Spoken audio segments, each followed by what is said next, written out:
menerima taubat kita jika kita sudah pernah berzina. Kalau berzina jangan ikut-ikut saya. Kita zina sama pelacur. Gini, kalau Anda masih punya kesempatan bernyawa dan belum sampai nyawa itu ke kerongkongan, maka tobat itu sangat terbuka bagi Anda. Kecuali kalau nyawa sudah sampai ke kerongkongan, segera kembali. Bahkan ada ayat yang khusus diturunkan untuk pertanyaan Anda ini. Ayatnya ayat ke-53, surahnya surah ke-39. Ayat itu diturunkan untuk menjawab seseorang yang terlibat dengan pertanyaan Anda seperti ini dan dia mau tobat. Maka Allah turunkan ayat kuliah, ibadiyalladzina asrafu ala anfusihim la taqnatu min rahmatillah. Katakan Muhammad pada hamba-hambaku yang telah berbuat israf.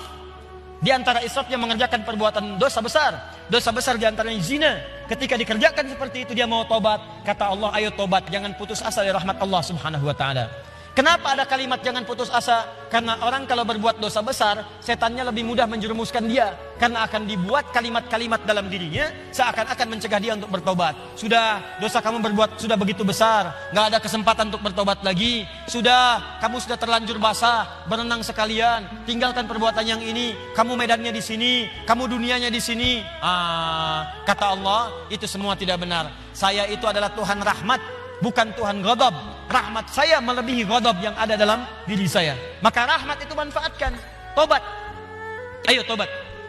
Saya katakan, jangankan Anda, pelacurnya pun, maaf ya, duhai perempuan-perempuan dimanapun Anda berada yang terjebak dalam pengaruh setan untuk menjajakkan dirinya sehingga disebut dengan pelacur. Maaf, saya tidak ingin memperindah bahasa ini. Saya tegaskan pada Anda ya, kalau maksiat itu istilahnya jangan dibikin sopan. Kalau dibikin sopan nanti bangga tampilannya. Maaf, koruptor maling. Ketika dibuat koruptor, dipakein jaket kuning, cuma pakai jaket, masya Allah, enak banget senyum-senyum bawa tas. Kontingen koruptor Indonesia bawa tas, senyum, foto-foto, bilang maling. Samakan dengan ayam. Kenapa orang pencuri ayam disebut maling? Pencuri uang ratusan miliar triliun disebut dengan koruptor. Walaupun mungkin maknanya berbeda, tapi kalimatnya diperindah. Maaf, perempuan menjajakan diri di malam hari jangan disebut kupu-kupu, nggak ada hubungan. Kupu-kupu aja nggak begitu. Ya, sebut aja dengan bahasa yang menjijikkan itu sehingga orang menjauhinya. Pelacur, selesai. Laki-lakinya apa? Jangan dipersempit. Buaya aja nggak begitu. Udah sebut aja misalnya pria jahat, pria buruk, pria pezina, selesai. Tuh pria pezina tuh, bukan itu hidung belang, hidungnya sama, nggak belang dia. Katakan pezina. Begitu disebut pezina, dia akan menjauhi perbuatan itu. Ayo tempat-tempat zina, sebut aja begitu. Ya, jangan disebut dengan kalimat-kalimat yang indah. Begitu disebut dengan kalimat yang indah, seakan-akan perbuatan itu menjadi baik. Teruskan. Pernah dengar tentang hadis ini? Seorang pelacur memberikan air minuman kepada seekor anjing. Ketika diberikan itu tiba-tiba keluar firman-Nya, dengan segala keikhlasannya dia masuk ke dalam surga.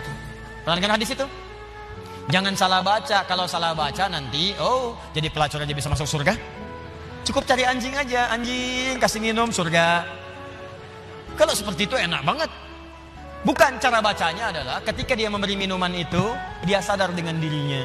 Ini anjing aja hewan najis, disebut najis, keadaannya terhina, diberikan minuman, tiba-tiba dia bisa berubah beraktivitas dengan cara yang baik.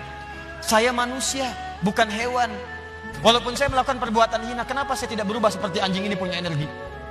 Dalam bahasa syariat, wahyu itu disebut dengan tuntunan air.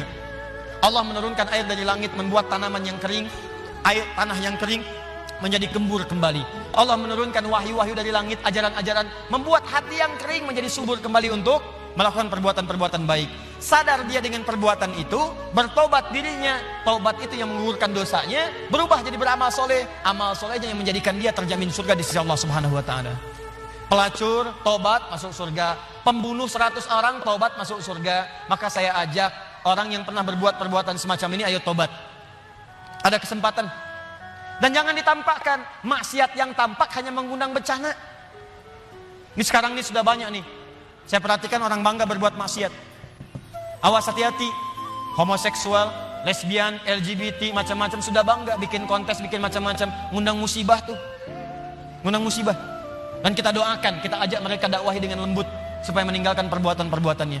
Doakan Pak, dalam malam kesempatan hari doa, istighfar. Karena istighfar itu diantaranya bisa menahan murka Allah Subhanahu Wa Taala. Wa ma kana Allahu liyu'adzibahum wa anta fihim. Muhammad, sepanjang kamu hidup mereka tidak akan pernah saya azab. Kalimatnya fiil. Tapi ketika nabinya meninggal, wa ma kana Allahu mu'adzibahum wa hum yastaghfirun. Kenapa yang pertama kata kerja, yang kedua kata benda? Pertama kata kerja karena di zaman Nabi setelah masuk Islam jarang orang berbuat maksiat. Setelah nabinya meninggal berubah jadi kata benda, orangnya banyak bermaksiat. Tapi kenapa azab ditahan oleh Allah? Ada kalimat di ujungnya wahum yastaghfirun, karena ada orang-orang yang masih istighfar kepada Allah Subhanahu Wa Taala. Kita berdoa malam. Ya, bikin programnya. Saya kemarin ke Padang berapa waktu lalu, wali kota Padang punya program Padang bebas maksiat. Saya kira ayo Kabupaten Bandung, ya Kabupaten Bandung bebas maksiat. Anda berdoa, dakwahi, tampakkan kebaikan. Ayo mulai sekarang yang ngaji dengan saya minta komitmennya. Kalau Anda pegawai berangkat ke kantor, perilaku yang baik, tunjukkan nilai keislaman, jujur dalam bekerja, jangan takut. Anda tidak akan kehilangan rezeki.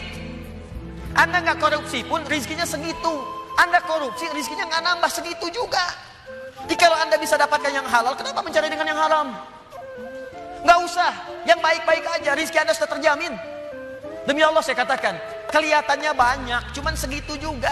Kalau Anda berbuat baik, ditahan oleh Allah, seperlunya dikasih, perlu dikasih supaya Anda nggak repot. Kadang-kadang dikasih banyak supaya bisa zakat, supaya bisa infak. Cukup tempuh dengan cara yang jujur, rezeki datang dengan semestinya. Ayo Anda yang bekerja di birokrasi, di diplomasi, jujur aja udah. Tunjukkan nilai keislaman. Pak, kenapa so soleh sih? Gak nerima proyek begini, bukan soleh. Saya ingin menunjukkan bahwa agama yang saya peluk selalu mengarahkan pada nilai-nilai kebaikan. Demi Allah saya katakan, saya tidak menerima ini pun rezeki saya akan didapatkan dengan seperlunya. Sesuai dengan kebutuhan saya. Paham? Ditinggalkan yang tidak baik. Apapun pekerjaan Anda, yang polisi, yang tentara, yang macam-macam, yang camat, yang lurah, yang bupati. Ayo, kalau Anda merasa mengaji dengan kami, tunjukkan bahwa apa yang kita pelajari bisa dipraktekkan dalam kehidupan. Yang seperti ini, tobat. Kalau Anda tobat, saya doakan, saya bermohon pada Allah, semoga yang bertanya ini kalau benar-benar dia bertobat, dan semua yang bermaksiat bertobat, saya bermohon pada Allah semoga dimuliakan dengan surga saat kembali kepada Allah Subhanahu Wa Taala.